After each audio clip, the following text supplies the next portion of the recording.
Beaucoup de personnes sous-estiment le personnage de Barbe Noire.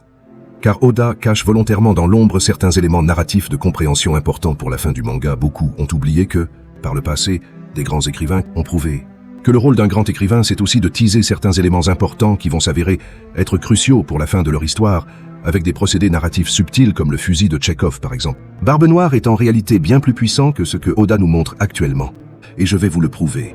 Barbe Noire est une figure allégorique de la cupidité. Son rôle narratif est centré sur sa volonté de dominer le monde. Ainsi, sa structure narrative s'appuie sur une antithèse philosophique de la volonté de Joy Boy Carr. La volonté de Barbe Noire prend racine en celle de Davy D. Jones, qui selon Xebec était le vrai roi du monde, et de cette comparaison philosophique, on peut en déduire que Barbe Noire représente un Joy Boy antinomique à Luffy, et il représente aussi une opposition symbolique face à Imusama. Bien que leur dogme de pensée soit opposé à celui de Luffy, narrativement parlant, ils sont quand même opposés, car leur similitude narrative crée un conflit, car les deux veulent être au-dessus du monde.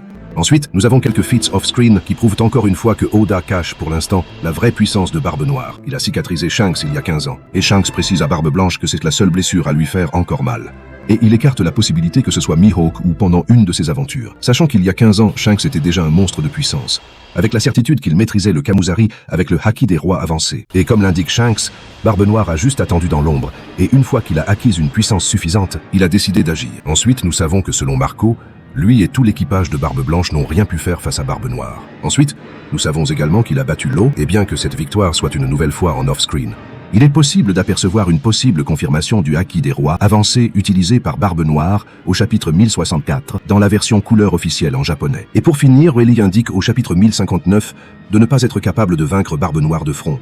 En conclusion de cette vidéo, on peut affirmer que Oda ne nous a pas encore révélé la vraie puissance de Barbe Noire, et on peut en déduire qu'il aura un rôle en tant qu'antagoniste majeur pour la fin du manga.